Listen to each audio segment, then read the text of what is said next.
আপনারা কি চান যে আজ রাতে আপনার ভাগ্য পরিবর্তন হয়ে যাক, আপনার জীবনে টাকা পয়সা ধন সম্পদ সংসারের অভাব অনটন চলে যাক? তাহলে আজ হচ্ছে জিলহজ মাসের শেষ বৃহস্পতিবার।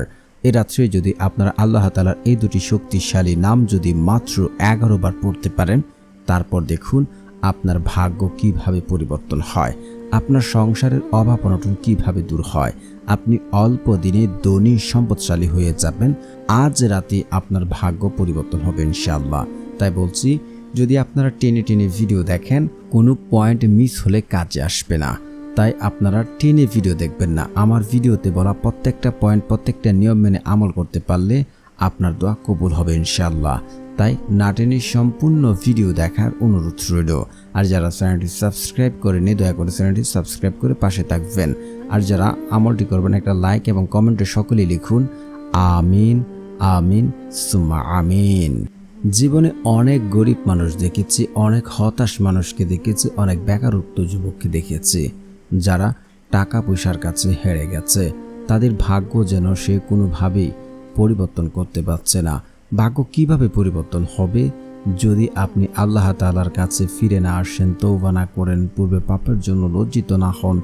তাহলে আল্লাহ তাআলা আপনার ভাগ্য পরিবর্তন করবেন না। যারা ইতিমধ্যে অভাব অনটন দারিদ্রতার মধ্যে রয়েছেন এবং আপনারা বিভিন্ন ধরনের আর্থিক সহযোগিতা বা আর্থিক অবনতির দিকে রয়েছে, আপনাদেরকে অবশ্যই বলছি আপনারা আগে আল্লাহ তাআলার কাছে তওবা করুন, তারপর 5 ওয়াক্ত নামাজ পড়ার চেষ্টা করুন। কারণ যে ব্যক্তি 5 ওয়াক্ত নামাজ আদায় করে, আল্লাহ রাব্বুল আলামিন ওই ব্যক্তির অভাব অনটন দারিদ্রতা বিপদ আপদ দূর করে দেন এবং তার রিজিক বাড়িয়ে দেন। আর যদি আপনারা চান যে আপনি এখন ব্যবসা করছেন, দারিদ্রতায় রয়েছেন, অভাব অনটন আছে, দুনিয়াতে এমন বিপদে পড়ে গেছেন যেখান থেকে উদ্ধার হওয়ার কোনো পথ খুঁজে পাচ্ছেন না, কোনো পদ্ধতি খুঁজে পাচ্ছেন না, তাহলে আজকের এই আমলটি আপনার জন্য। আজ জিলহজ মাসের শেষ বৃহস্পতিবার রাত আপনার জন্য আসমানের দরজা খোলা রয়েছে। আল্লাহ রাব্বুল আলামিন ওই সময় নিম্ন আকাশে নেমে এসে তার বান্দাদেরকে ডাকতে থাকেন। কার কি লাগবে, কে অভাবে আছে, কে দারিদ্রতায় আছে, কে অসুস্থতায় আছে, এইভাবে আল্লাহ রাব্বুল আলামিন তার বান্দাদেরকে ডাকতে থাকেন। তখন যদি আমরা ওই সময় আল্লাহ তাআলার কাছে চাইতে পারি, আল্লাহ তাআলা আমাদের চাওয়া পূর্ণ করবেন।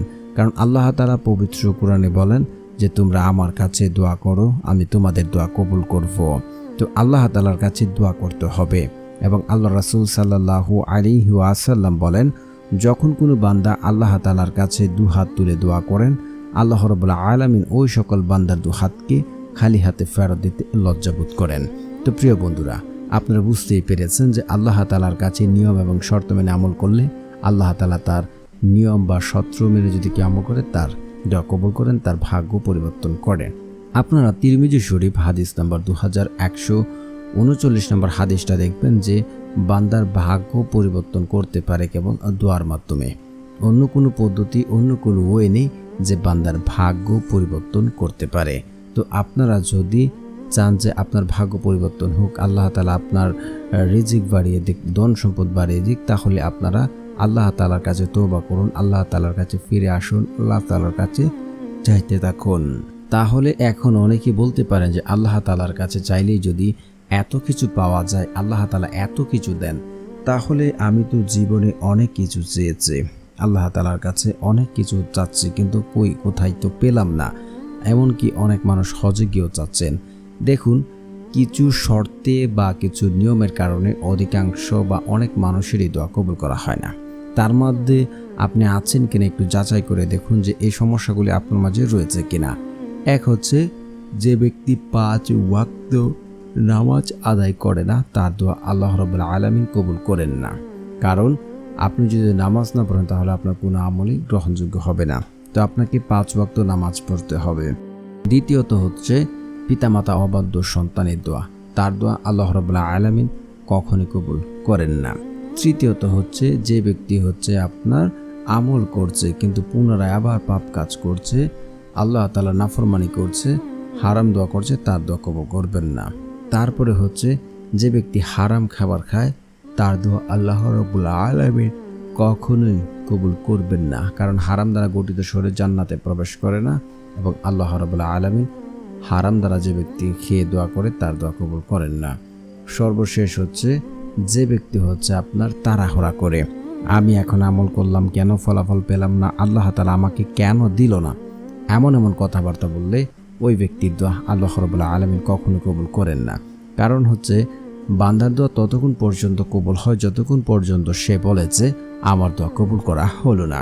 তো কখনো এই ভুলগুলি করবেন না, যদি করেন তাহলে আপনার দোয়া কবুল হবে না। তো এইগুলো শর্ত যদি আপনার ঠিক থাকে তাহলে, এবং নিয়মও যদি ঠিক থাকে তাহলে আপনার দোয়া তিনটা থেকে যে কোনো একটা হবে। এক, আপনি আল্লাহ তাআলার কাছে দুনিয়াতে টাকা পয়সা ধন সম্পদ যাই কেন চাচ্ছেন আল্লাহ তাআলা সাথে সাথে হুবহু তা দিয়ে দেবেন। নয়তোবা যদি আপনার জীবনে তার চেয়ে বড় কোনো বিপদ আসতো, মানে আপনি টাকা পয়সা ধন সম্পদ চেয়েছেন, তদ্রূপ তার চেয়ে বড় কোনো বিপদ আসতো জীবনে, এই দোয়ার উসিলে আল্লাহ তাআলা সেখান থেকে আপনাকে মুক্তি রাখেন।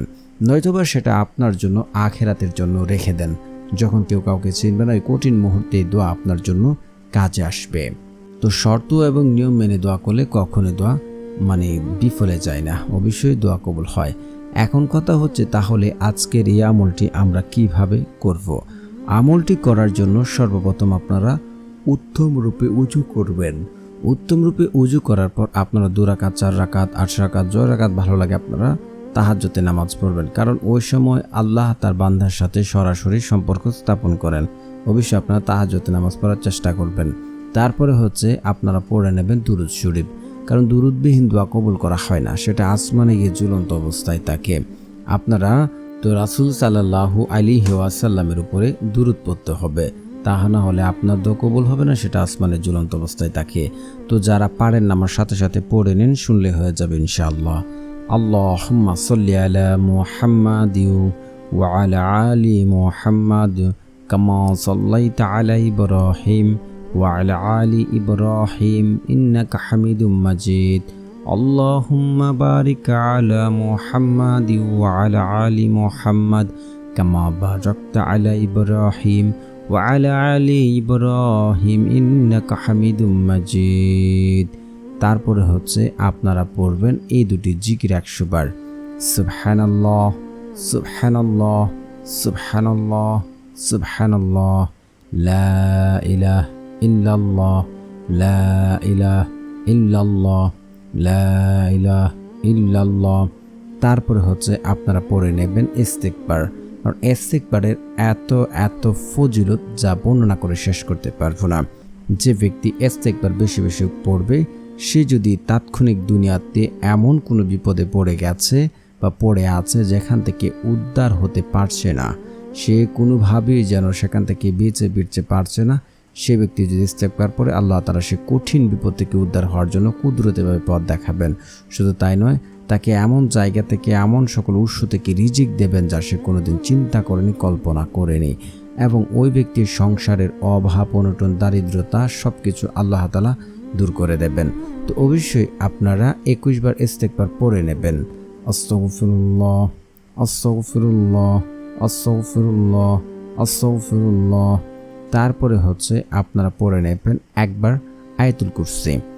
আল্লাহু লা ইলাহা ইল্লা হুয়াল হাইয়ুল কাইয়্যুম লা তাখুযুহু সিনআতু ওয়া লা নাওম লাহু মা ফিস সামাওয়াতি ওয়া মা ফিল আরদ মান জাল্লাযী ইয়াশফাউ ইনদাহু ইল্লা বিইজনিহি ইয়ালামু মা বাইনা আইদিহিম ওয়া মা খালফাহুম ওয়া লা ইউহিতুনা বিশাইইন মিন ইলমিহি ইল্লা বিমা শাআ ওয়াসিয়া কুরসিয়ুস সামাওয়াতি ওয়াল আরদ ওয়া লা ইয়াউদু হিফযুহুমা ওয়া হুয়াল আলিয়্যুল আযীম। তারপরে হচ্ছে আপনারা পড়ে নেবেন এই দোয়াটি 3 বার। যারা হচ্ছে আপনার ঋণগ্রস্ত আছেন, ঋণ পরিশোধ করতে পারছেন না, অপারগ হয়ে গেছেন, তারা এই দোয়াটি 3 বার পড়ে নেবেন। দোয়াটি হচ্ছে আল্লাহুম্মা কফিনি বিহালালিকা ওয়ান হারামিকা ওয়া আগনিনি বিফাদলিকা আম্মান সিওয়াক। আমি আবার পড়ছি, আল্লাহুম্মা কফিনি বিহালালিকা ওয়ান হারামিকা ওয়া আগনিনি বিফাদলিকা আম্মান সিওয়াক। তারপরে হচ্ছে আপনারা পড়ে নেবেন একবার সূরা ফাতিহা। তারপর হচ্ছে আপনারা পড়ে নেবেন 3 বার সূরা ইখলাস। এগুলো পড়ার পর আপনারা আল্লাহ তাআলার কাছে এই দুটি নাম 11 বার পড়ে নেবেন। তো প্রিয় বন্ধুরা, যারা চ্যানেলটি সাবস্ক্রাইব করবেন তাদের মনের আশা পূর্ণ হবে ইনশাআল্লাহ। আল্লাহ তাআলার সেই শক্তিশালী প্রথম নামটি হচ্ছে ইয়া মালিকু, ইয়া মালিকু, ইয়া মালিকু। তারপরে হচ্ছে ইয়া আল্লাহু, ইয়া আল্লাহু, ইয়া আল্লাহু। যে ব্যক্তি ইয়া আল্লাহু পড়বে এটা হচ্ছে ইসমে আজম। আর ইসমে আজম পড়ে কেউ যখন আল্লাহ তাআলার কাছে কোনো কিছু চায়, আল্লাহ রাব্বুল আলামিন ওই ব্যক্তির চাওয়াকে কখনোই অপূর্ণতা রাখেন না। মানে কেউ যদি ইসমে আজম পড়ে আল্লাহ তাআলার কাছে চান, আল্লাহ তাআলা তার চাওয়াকে কখনোই অপূর্ণতা রাখেন না। তারপরে হচ্ছে আপনারা 2 হাত তুলে কায়ুমনোবাক্যে পূর্বে পাপের জন্য লজ্জিত হয়ে, এবং আপনারা যদি নিজে নিজে শিওর হতে পারেন যে আমার দোয়া কবুল হবে, আল্লাহ তাআলা আমার দোয়া কবুল করবেন, আমার দোয়া শুনছেন, আল্লাহর কসম করে বলতে পারি ভাই আপনার দোয়া কবুল হবে, আপনার আমল কবুল হবে এবং আপনি আল্লাহ তাআলার কাছে যা চাইবেন তাই পাবেন। হাদিস আছে যে বান্দা আল্লাহর প্রতি যেমন ধারণা রাখেন আল্লাহ ঠিক তার সাথে তেমন আচরণ করে থাকেন। অবশ্যই আপনারা কায়মনোবাক্যে কান্নাকাটি করে 2 চোখের পানি ফেলে পূর্বে পাপের জন্য লজ্জিত হয়ে আল্লাহ তাআলার কাছে চাইবেন ইনশাআল্লাহ, ইনশাআল্লাহ। তারপরে হচ্ছে আপনারা আমিন, আমিন, সুম্মা আমিন বলে বা আপনারা শেষে 3 বার দুরূদ শরীফ পড়ে সাল্লাল্লাহু আলাইহি ওয়াসাল্লাম, সাল্লাল্লাহু আলাইহি ওয়াসাল্লাম পড়ে আমিন আমিন বলে 2 হাত দ্বারা মুখ মুছেন। আল্লাহ কসম করে বলতে পারি আমি শেষে এবং মাঝখানে যে নিয়মগুলো বলেছি যদি তা ফলো করেন আপনার দোয়া কবুল হবে। তো প্রিয় বন্ধুরা, যারা আমলটি করছেন অবশ্যই একটা লাইক এবং সকলে মনের আশা লিখুন, আর সকলে লিখুন আমিন সুম্মা আমিন।